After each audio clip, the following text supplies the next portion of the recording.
All right, this is how to do an image search on Google, and I'm basically looking for an image that I'll be able to use on a blog. And I'm a bit liberal in this. Well, let me just be clear. If it's going to be a publicly viewed blog, then I'm very careful about where I pull images from. And if I pull them from Google, I try to pull them from an industry outside of mine. And when I do bring them to my website, I try to have adjusted and changed the image. Whether or not I've cropped it, I've made it a different size. Oftentimes I'll go in and I'll recolor the image. Sometimes if it's an image that was taken from my own industry and there's a chance I know that I could, let's say I take it from a large website of a clothing manufacturer, I'll go in and I will adjust it with in Photoshop and adjust not only the color contrast, but sometimes I'll run it through a filter and turn it into a bit kind of like an artistic looking picture, but you can clearly see that, let's say this was a suit or this was a sweater. And so the message still gets across, but I create a unique image. But I don't always go to that extent, especially if I'm able to pull something from outside the industry. And if I can crop the image and color it in a way that it does look unique. Sometimes it's as simple as turning the image black and white. Photoshop is a great option. Not everyone has that. So there's also Photoshop Elements. And then there are some free editing tools out there that you should look for, and those change all the time. Okay. So we're going to go ahead and first I go in and I search using Google Images, and you can get to this from the regular Google homepage. And so Google Images is where I search directly, and I'm looking at, let's say, for tape measure. So right now I'm using I've got a slow connection, and I'm going to look using the standard version. Okay. So we've got all these different tape measures. It's giving me suggestions. But one trick that I use is I always go and I'm looking for large images, not medium or small ones, but large images.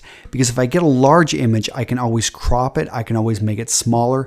And I'm pretty much guaranteed that I'm going to be able to do something with this image. So the type of tape measure I'm looking for is actually a fabric tape measure. So I probably could have specified that a bit more, but I see a number of fabric tape measures popping up. So this one right here, I can see it's an 819 by 1024. That's the pixels. And it's coming from EnglishTap.com. That almost sounds like a tailor. I could right click and open this in a new tab, and I'll look at that one here in a few seconds. We've got another one here. I'm also wanting to make sure that there isn't a watermark on the image. So I don't really want that one. That one just wasn't what I was looking for. Here we've got that's an old school looking one. That would be interesting to look at. Open link in a new tab.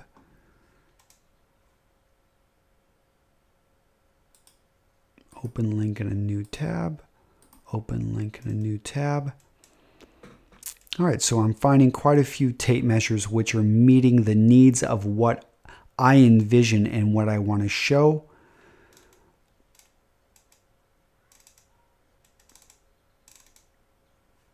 All right, we see something like this. This is not what I want to show.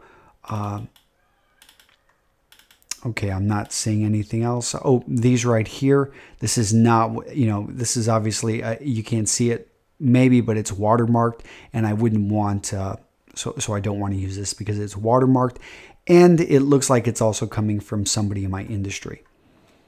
Okay, so I opened up these images elsewhere. I can see that this one's, it's actually the full image is 1.7 times larger. So I could I could click here to see the full size image. This one is 2 times larger. This one's almost 2 times larger. So this one, I would say I like this one. So if I wanted to use this, what I'm going to do is I'm going to go ahead and look at the full size image. And I'm going to right click and I'm going to save the image as, and I'm going to save it right on my desktop. Saving it right on my desktop. And so then that image is saved there. I can see down here, I'm using Google Chrome, 73 tape measure JPEG. So that image is now saved. I can go in here, crop this, I can recolor it, I could turn it black and white. In a sense, I can make this image mine. And now I've got a good quality image for a tape measure. Obviously a very big image. There it is full size, and I've got a big screen here. So quite a big size image, and that's what I've got. And I could go back and, you know, if I wanted to use, this one's actually pretty cool too. So I'll probably grab this one as well. Save image as, desktop, boom, saving it there. All right, so this is how I grab an image using the Google search tool, and while still not, you know, trampling over other people. And again, try to look for images outside the industry that you're in. Go for larger images that you can eventually crop, cut, and recolor and rebuild and kind of make your own. All right, that's how I grab an image.